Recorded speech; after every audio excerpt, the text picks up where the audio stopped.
in this very important workshop, which is leading towards the process that we're about to engage on after we've advertised posts for SMTs in our schools.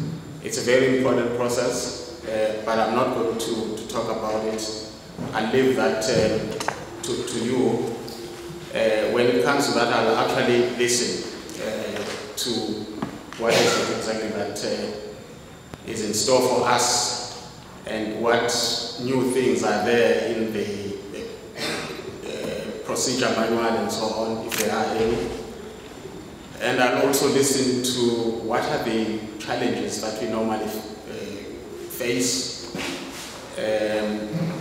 But I think in passing I will get into issues of challenges that I also face whenever we have posts advertised, particularly around recommendations of governing bodies and so on, and also around decisions of our grievance committees and so on, some of which leave you whistling.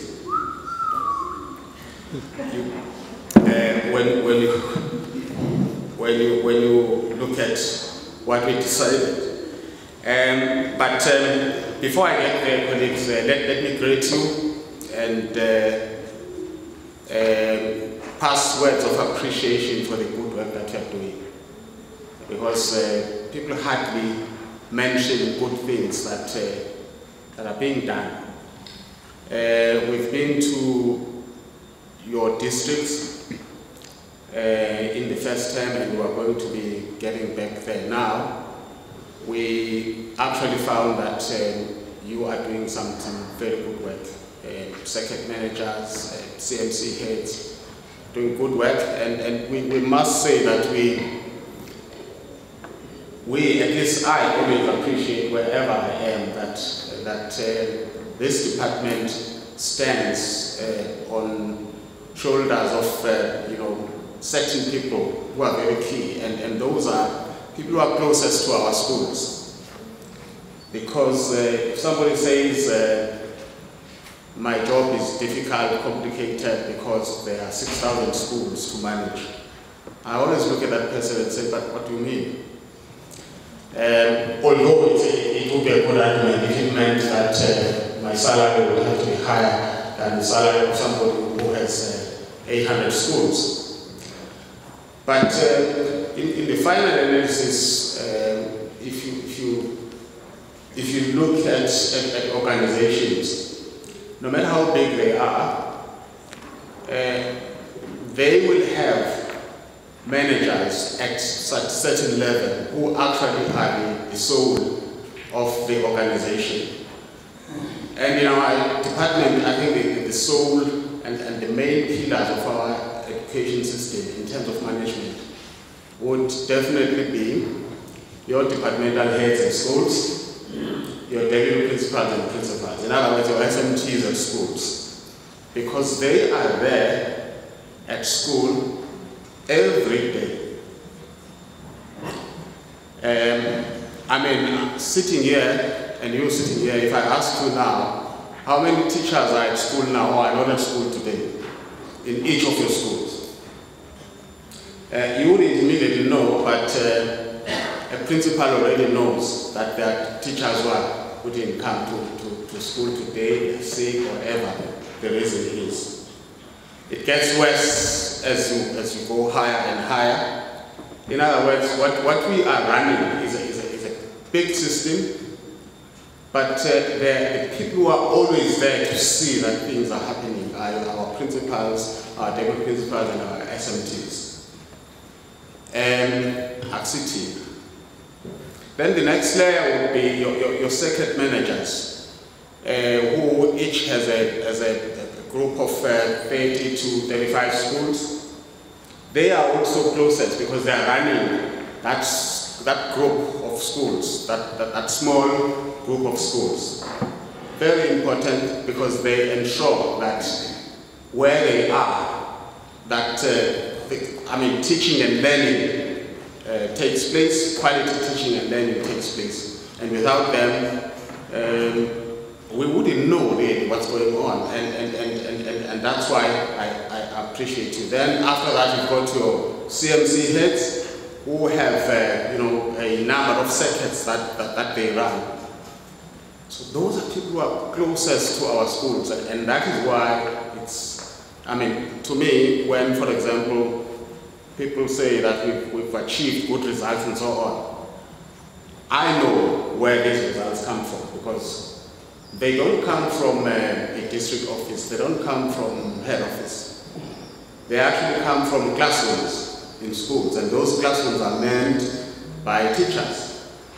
And they are grouped organizationally, those schools are grouped organizationally under circuit managers, under CMC heads, under district directors. But the primary source, the primary management that we have in this department are those three layers: your departmental heads, your deputy principals, and your principals. They are there at school as we speak. And that was by way of appreciating the good work that we are doing as circuit managers. So if people say that you're the weakest link and so on, well, listen to them, but know that we appreciate what you do in those schools or in those circuits that you run. And of course, there are people who support us in running schools. Your finance people, your HR people, they are here, and theirs is to make sure that we comply with legislation, that we do things accordingly. But that even if we're in finance or HR, we always have to remember that the department is about teaching and learning. The department is about schools, really. The department is about learner achievement, and that can be achieved through a collective effort by all of us. More specifically, let me just now thank you and appreciate the good work done on governance side of the department, on corporate governance side of the department, and I may as well now say it because we officially have received a letter from the Auditor General to say that on the corporate governance side, we did achieve an unqualified audit opinion, which is quite an achievement for a huge institution such as ours. And you played a big role in that, because one of the things that the AG is doing or has been doing in the past few years is actually going to our schools and checking what's going on there. Curriculum delivery, they check on finances of our schools, they check on assets and so on, and all those things we're in charge of, and no one really, I mean, people are surprised how we get positive audit outcomes when in fact we're facing challenges such as the ones that we're facing.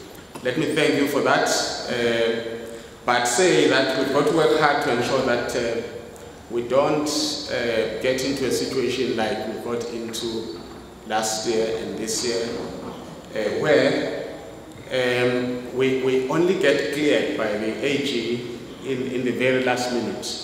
I mean, this year we got cleared.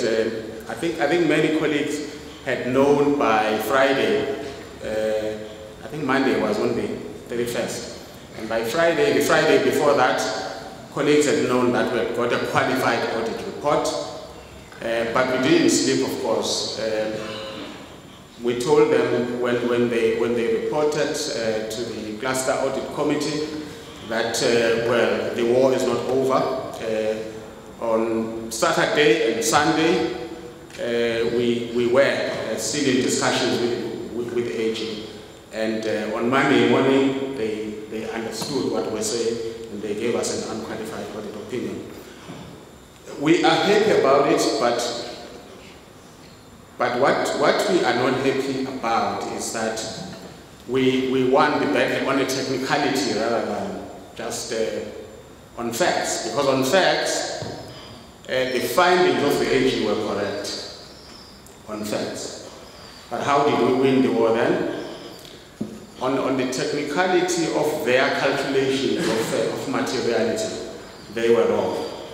But on facts, they were absolutely right.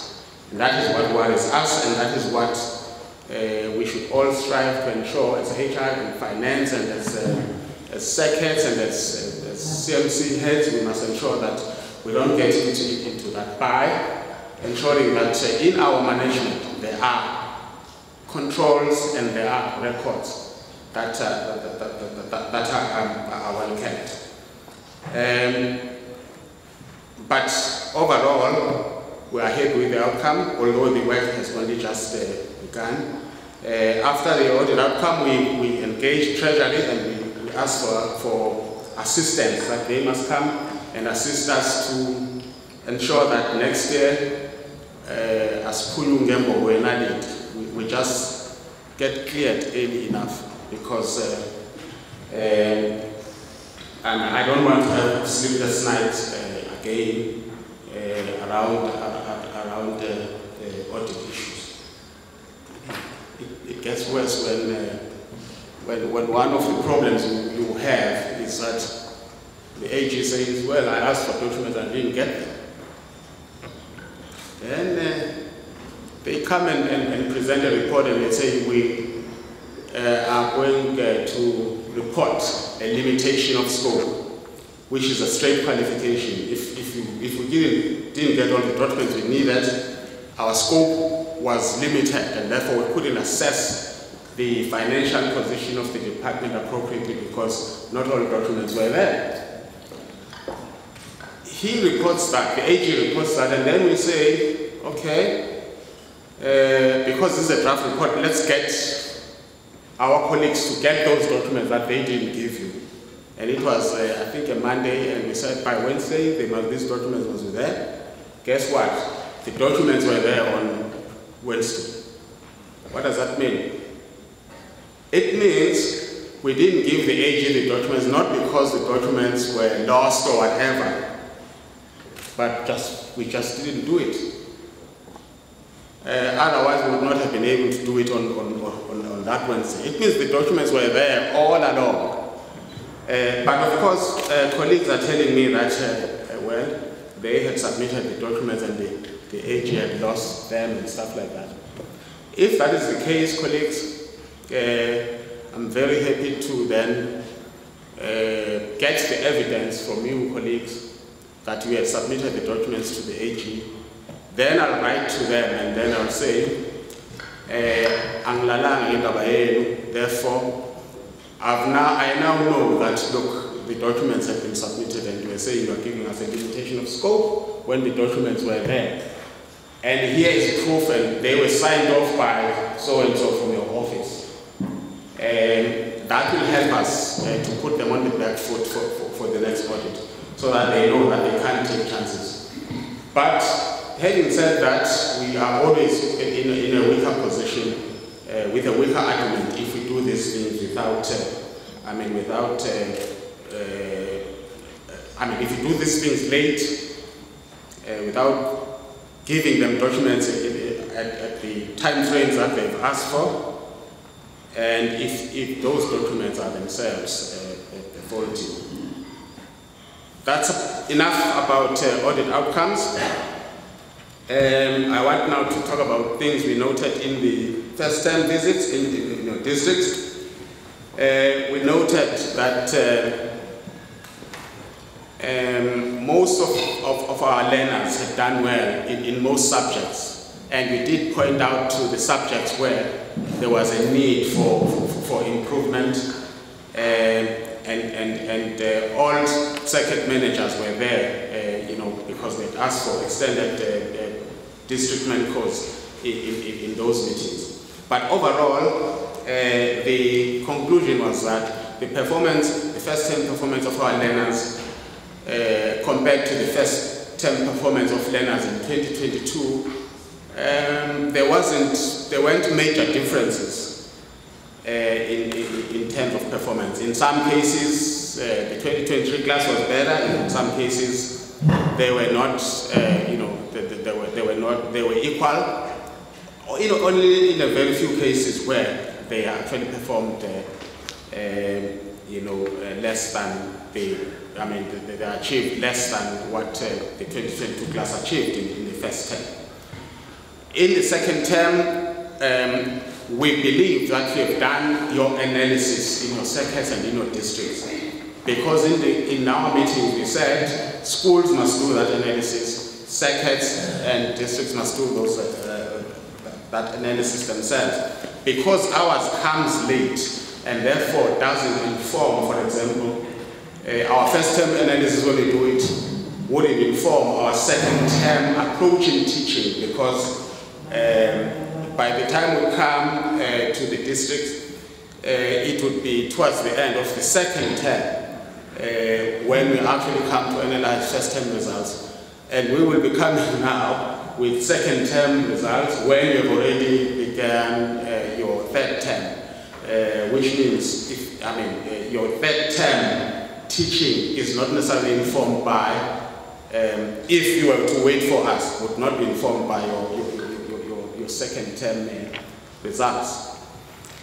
And hence it is important that we do that analysis ourselves because we get the results first before head office does its things and of the analysis. So that analysis must always start at the level of the school, so that we profile our learner performance, we profile subjective profiling in topics where our learners are struggling. That's what we noted in the first term. Move on to the third aspect that I wanted to talk about.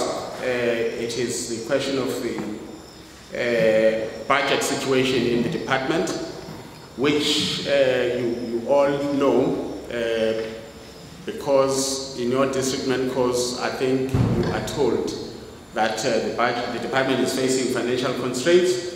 Of course, the financial constraints faced by the department are as a result of financial or fiscal challenges faced by government in general, which are understandable given certain things that have happened, certain developments that have happened, particularly in 2020 and 2021 with COVID. We all know that things that had not been budgeted for or thought of by any government in the world, not just our government, any government in the world no government in the world had thought of what would happen in 2020. And therefore monies that had not been budgeted had to be used to try and fight the scourge, to fight COVID-19. It really affected the government. But even before that, of course, the economy, if the economy is not doing well, you will find these things. You'll find that government is struggling to meet its fiscal demands and the social demands that we have as a country.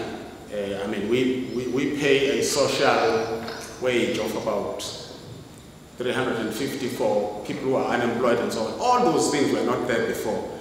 And when you think about where government gets money from the main source of government funding. Government doesn't run a business. What's the main source of government funding? It's tax. It's tax. Tax in particular that makes differences. Taxes that make a big difference are taxes from industry. In other words, from people who make real money in the industry. It's not your tax that really keeps government going. Your tax contributes a percentage, but if the economy is not doing well, when I'm saying it's not a tax, it's not your tax as government employees that plays a big role there. It does play a role, but if the economy in general is not generating enough taxes for government, obviously the government will struggle to finance everything it needs to finance. And over the past 3 financial years, we faced budget cuts as a department. In 18-19 financial year, the budget cut was 6 billion. 1920 it was 9 billion, and 2021 it was 11 billion.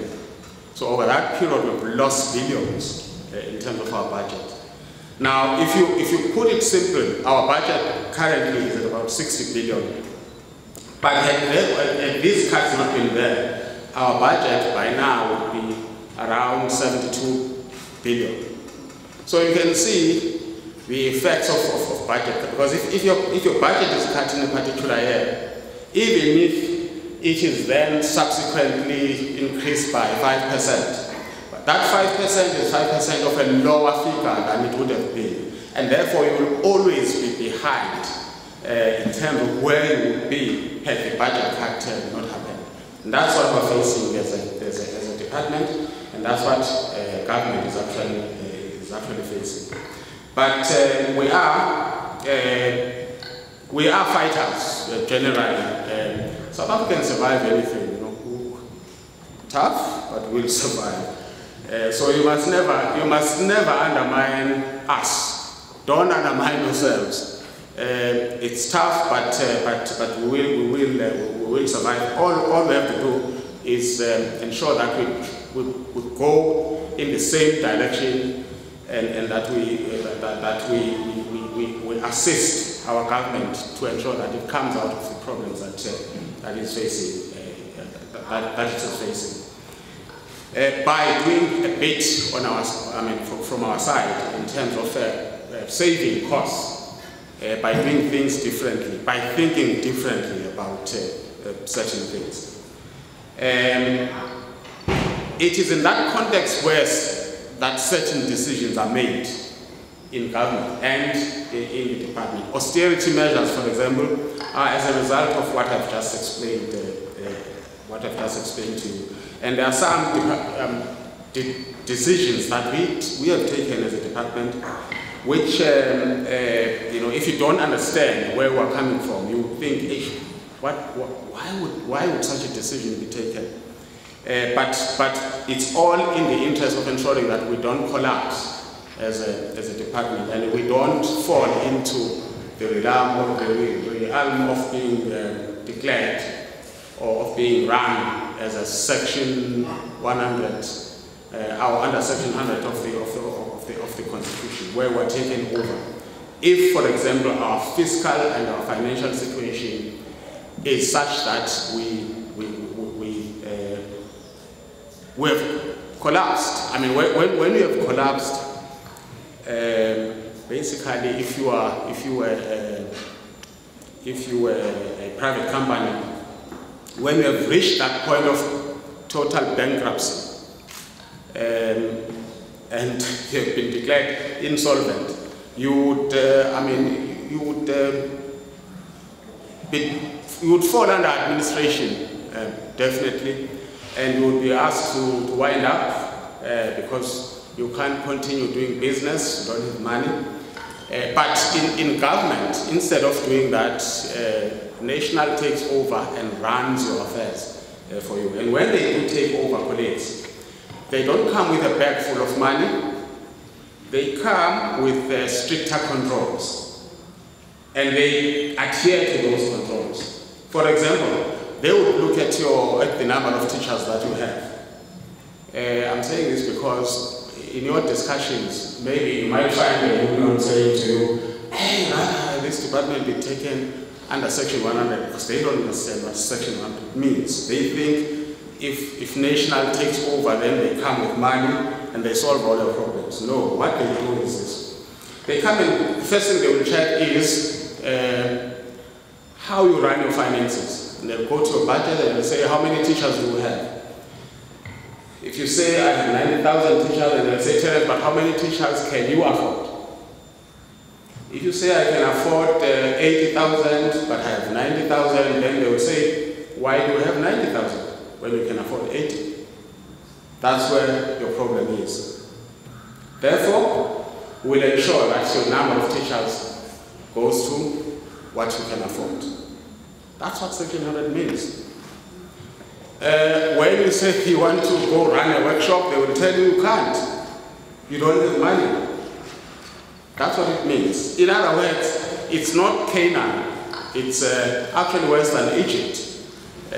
But people, when people talk, they talk like second hundred is Canaan. It's not. It's not. And whatever we're trying to do, we're trying to avoid that situation. We urge you to help us with that.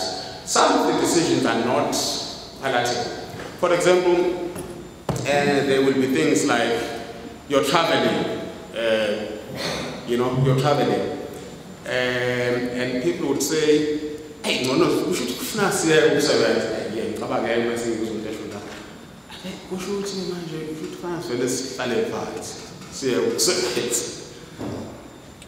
hey, instead of saying, what can we do to make these things work in spite of the problems we're saying? You get a manager who says, I should do it twice, so when you get a pen in the department, you hear those things being said by colleagues, either jokingly or seriously, but you hear those things and they worry us when you hear people saying those things, and you realize that maybe they don't understand the seriousness of the problem that we're facing. That all our brains are needed to ensure that that we stay afloat.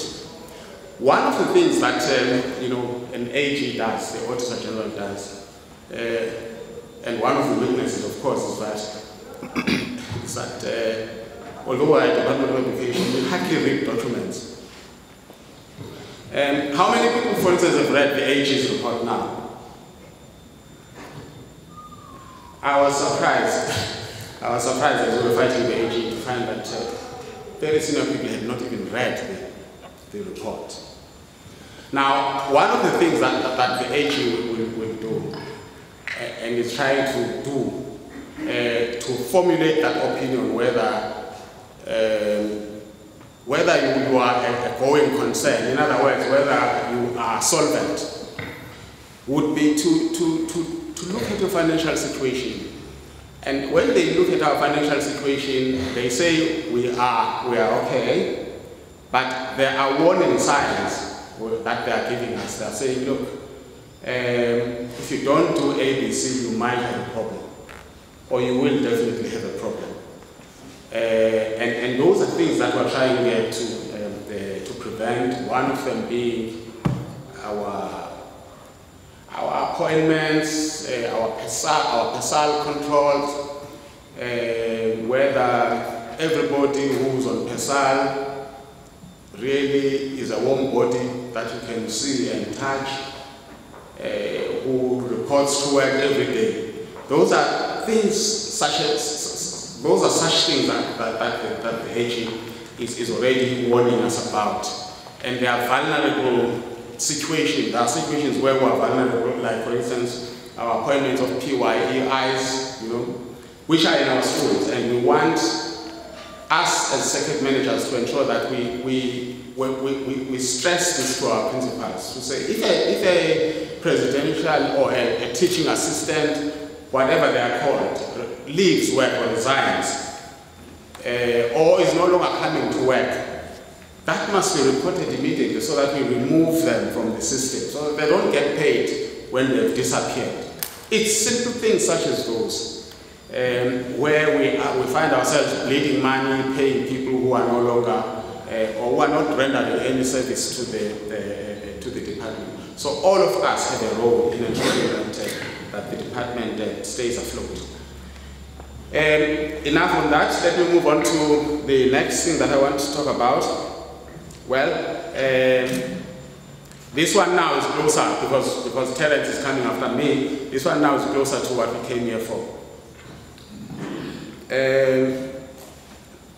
I was just speaking as an accounting officer earlier on. Now I'm speaking, at a level of more like operations, but operations that actually affect the running of the department and sometimes waste our time in courts or at the LRC and so on, dealing with those things. Okay. There are always questions, of course, about any kuluma colleague na kuluma nje kayo abesilele ngani sikhuluma appointments. What is the controversial thing around appointments these days? Who does appointments? Who does appointments?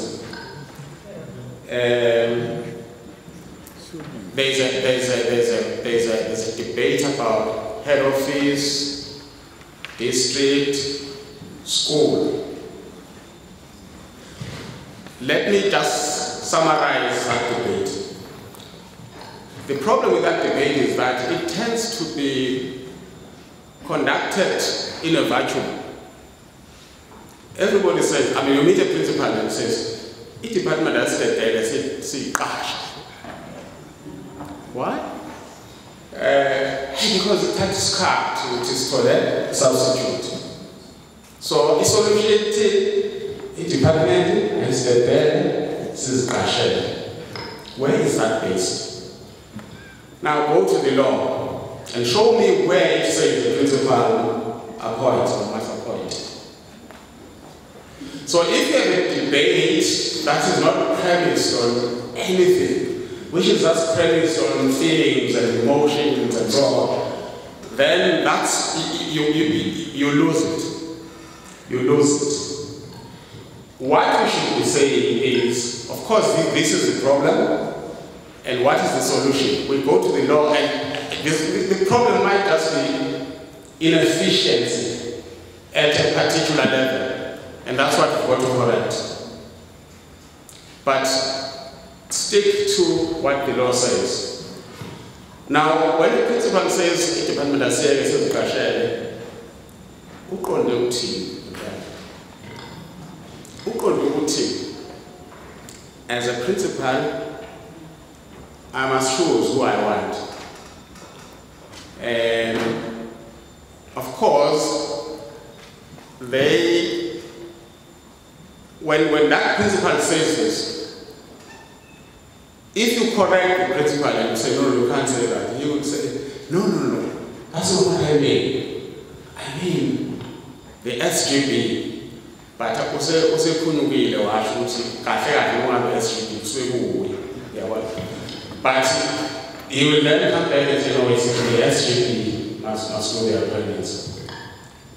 That's the law. I mean, that must do the recommendations, not the appointments. Is it not so? Not the principal. It's not the principal who does the recommendation, it's the SGB.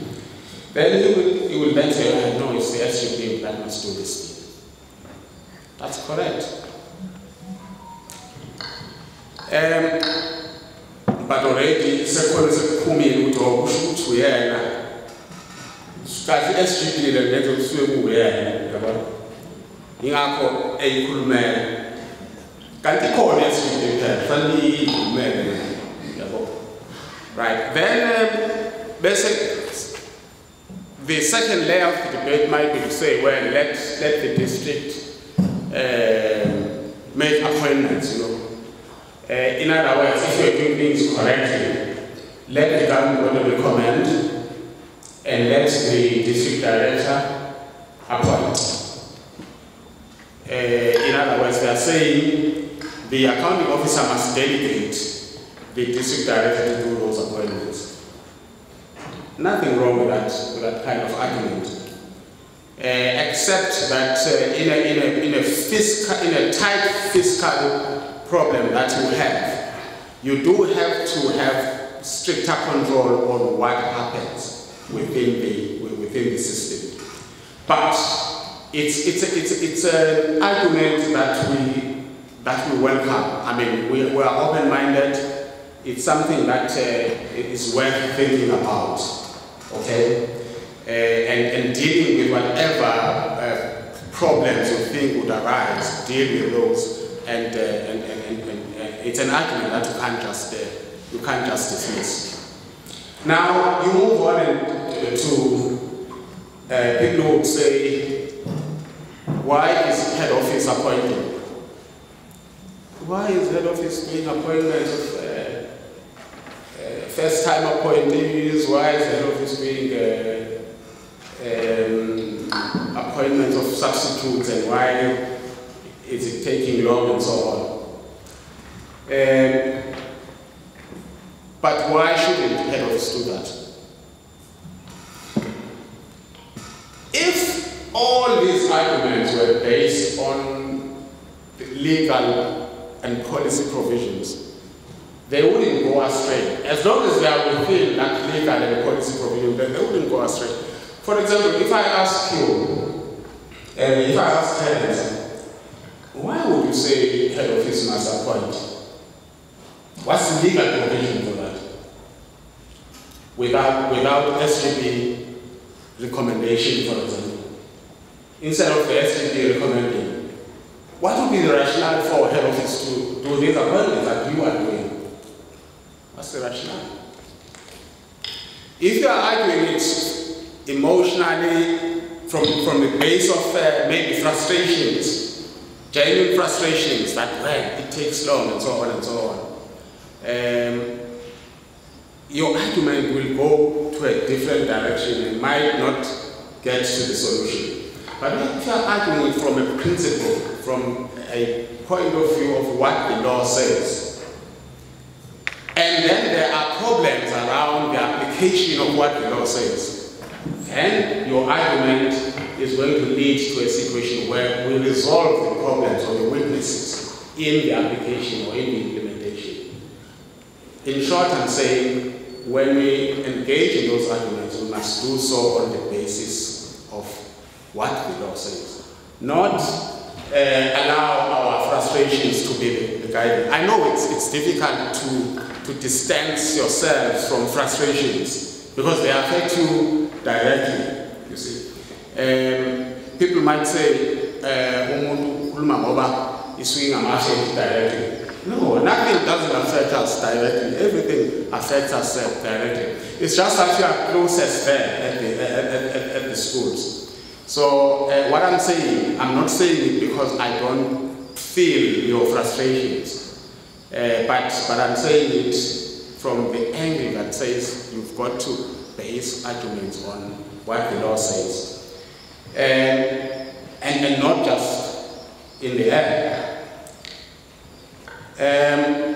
These are things that I will leave to Charles, Terence, and other HR colleagues to deal with. The other thing that I just want to highlight, which is problematic, I think I did refer to it earlier on. Grievances and disputes and whatever. But let me talk about grievances. Again, I will say these things that other people might not say, but let me say them. Okay? We advertise the post, and then kube khona abantu abahlela izinto, bahlele.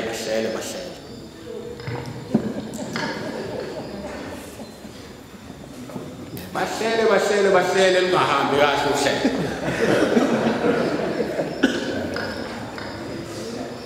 Malungahambi kahle uhlelo, bazama ukulungisa uhlelo olungahamba kahle. And how do they do this? Because uhlelile lwahamba kahle uhlelo. Mase kuthiwa kanti uhlele kanjani? Abe sethi no, uhlelile kodwa sizofaka i-dispute.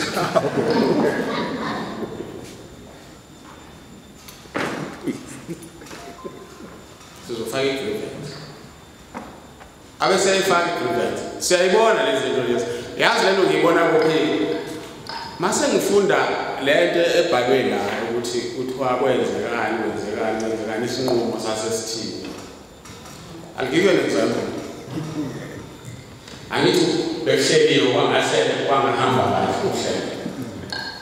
So now, what can we challenge here on this process? And then we find out, no, there's nothing that can be challenged. The governing body has made this recommendation. Properly so, apparently. Let me say apparently, properly so. Then bese athi ke lo kade hlela no ayisibheke le governing board ukuthi yakhiwe kahle. Because the governing body has made a recommendation properly, so apparently it seems, or at face value, they've made a recommendation properly so. Then basic to we governing body okay, how many parent members in the governing body? I'm told that there are people from government here. How many parent members should be in the governing body? 5.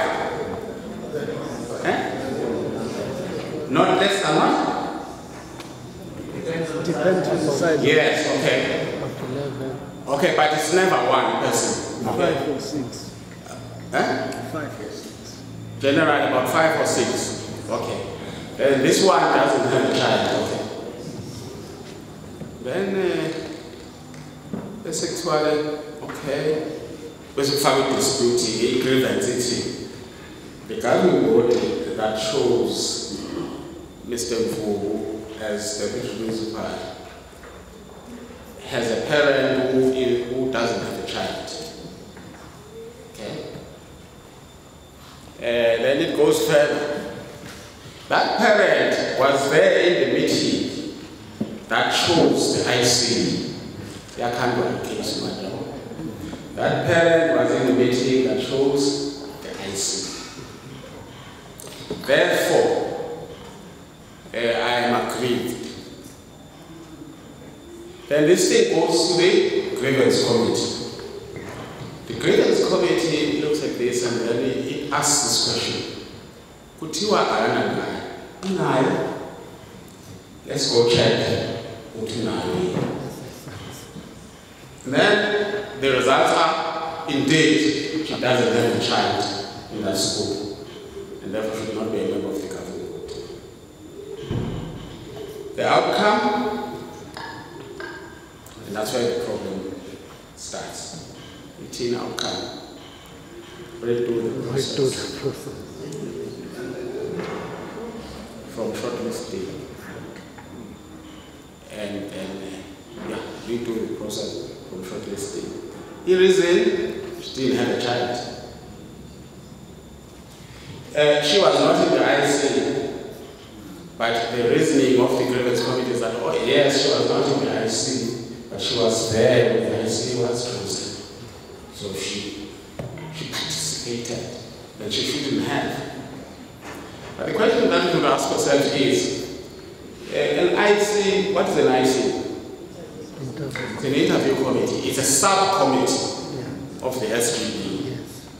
It's a subcommittee of the SGB. Is that the only subcommittee of the SGB?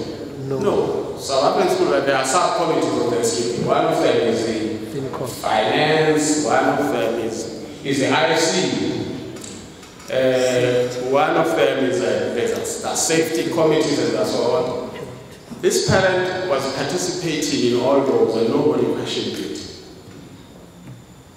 There are decisions that were taken that involve finances of the school, and she was there, nobody is saying anything about that. But Namhlanje, because they clash up the business why same. But every other decision that was ever taken by this category is not being questioned. The only one that's being questioned is the fact that she doesn't have a child, and now there was an appointment that was made. But when you read this thing, we're going to this thing. That's what I like to know. This thing, uhlelo olungahambanga lwaseluyahlelwa ngendlela enhle ukuthi lulunge liqondiswe. And a number of people who are probably involved in the share. But the outcome, this outcome,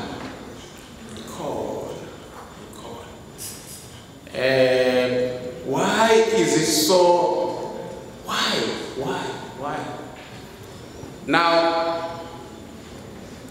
other vacancies will be like, well, others will be like the SGP scoring order. Those are usually by observers. The scoring was biased and so on in favor of so and so.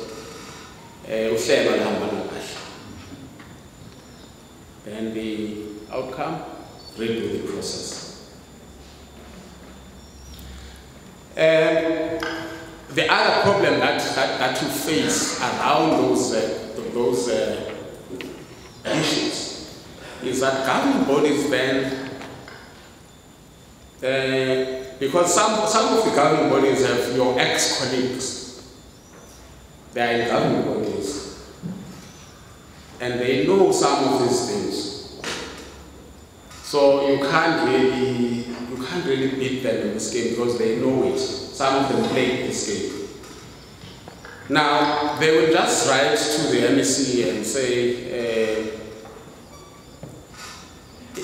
the grievance committee says we must redo the process, but we don't say anything wrong what we did. Remember, the SGB is a statutory entity. In other words, it's an entity created by law, by statute. And they may not necessarily write to the HOD, they can write to the MEC, and the MEC then says, okay, let's investigate your grievance. Remember, our grievance processes don't have an SGB complaining. Okay? Who can lodge a grievance? It's an applicant or a union, usually an observer, on behalf of an applicant or its applicant, member applicants who are interested in the post. And there's nowhere where we say even the SGB can express their dissatisfaction about our rulings, because remember, our collective agreements with unions, and they don't involve governing bodies. So where do governing bodies go when they have a problem?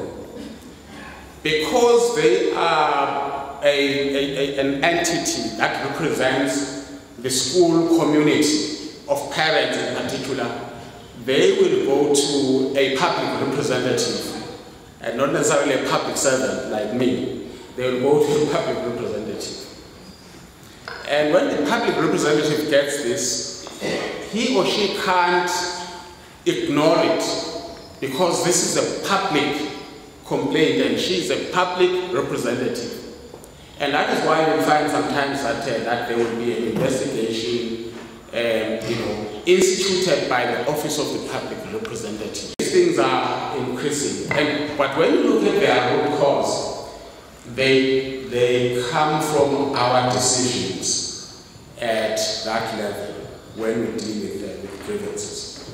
But in this respect, I've directed that employee relations must run a workshop for our grievance committees. In terms of how to deal with this, and so that there's also uniformity.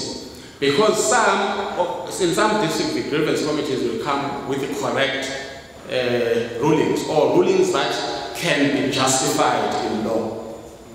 But there are times where our grievance committees will come up with rulings that make you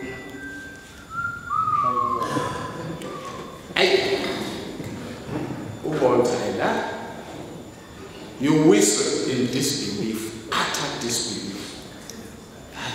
This thing came from us. Did we really say this? And lastly, the other thing that I want to talk about is, and I think our colleagues in HR are going to explain it as well, is the question of recommendations from governing bodies, where a governing body is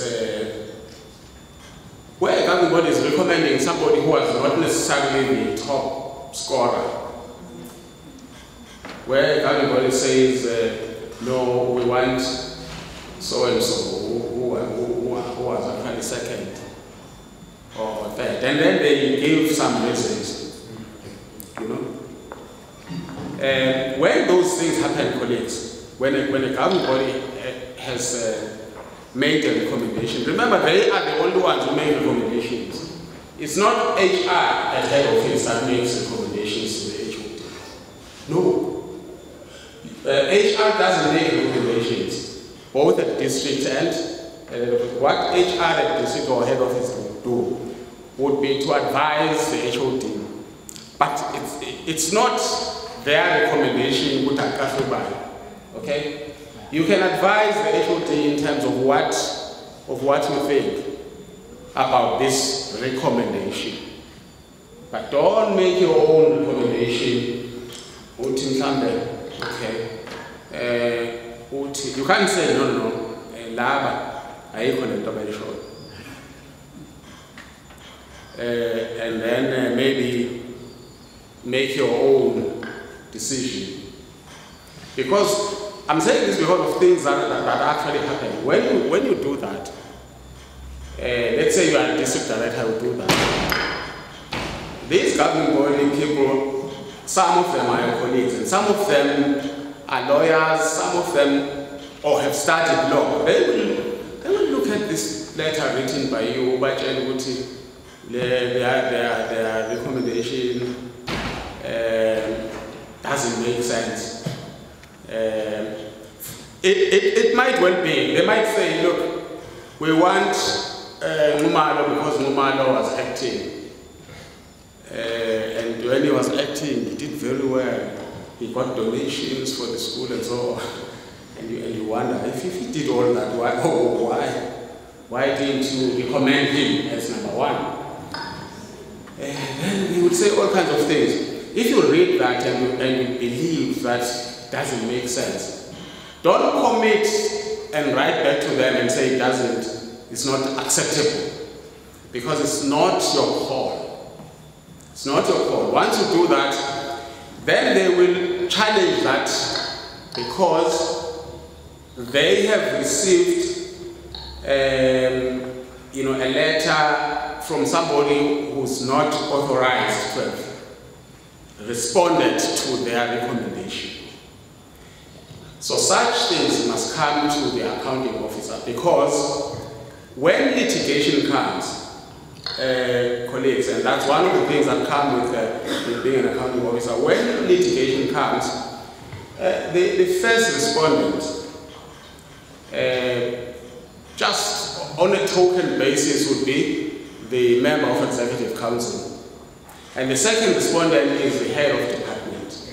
Okay? But you know the head of department. The MEC is cited just as for her title or for her oversight role here, but the person who must respond is the head of department. And therefore, when you get such things, colleagues, make sure with advice comes to the head of department to make a decision around that. And don't make that decision on behalf of the HOD. Do not. Because we have no chance of winning any of such cases where governing bodies challenge us because we've rejected their recommendations, but we didn't have authority to reject their recommendation. One governing body has just listened to me, for example, now to say we recommended number 2, but you have appointed number 1 in terms of scores. Okay. And then when I checked, I found that, look, there was nothing that says they were recommending number 2. I just saw this thing. Only to find that at another level, I don't know whether district or what, they read the recommendation of the governing body and they thought it was nonsense, and then they didn't give it to me. In other words, even if that recommendation, you can see that it doesn't make sense. It must go to where it's supposed to. Because they are making a recommendation to the HOD. Okay? Therefore, if it's a weak kind of motivation that they're giving, you will not be judged of that. You can advise, but even if you don't advise, I will be able to read it myself and see that. Then I would write back to the governing body and say, I received your recommendation and your motivation, but I have decided to appoint so-and-so because of the following reasons. Okay? So that if they take it up on review, it's a decision I made. Even if I was wrong, but it must be a decision that would have been made by myself as the accounting officer. Not a decision that was made by, no matter how obvious it is that this motivation is nonsensical. But let's not get into that, into responding. Let's not be tempted into assuming that this response is the same response the head of department would have given. Even if it's the same response, but it must be, the decision must be taken, correctly, so that if there's litigation, at least I know what is happening. In conclusion, you are going to be resource persons. We rely on you to ensure that we appoint people who deserve to be appointed. Okay? We don't, I know, in Hlelo, I see here, we just,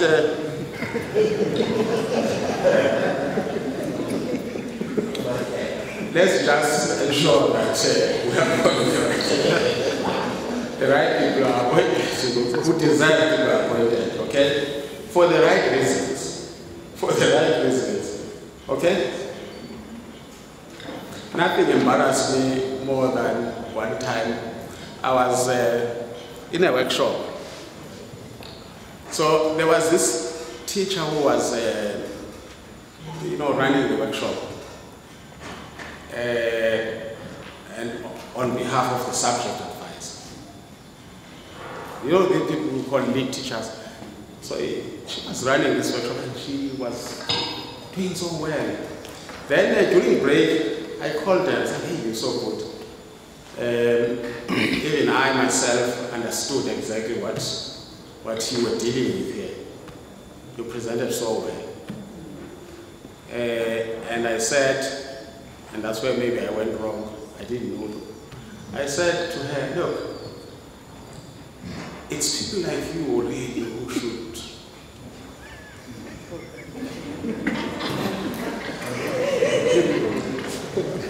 Now, you know what she said to me? But I applied. I was not appointed. I was not shortlisted. You see, after, essentially what she was telling me is that, look, I applied, you didn't shortlist me, but you have the nerve to come and praise me here now and say, I'm so good. But if I was so good, why didn't that panel that interviewed me see that? Okay. Now, that's all I want to say, please. Thank you.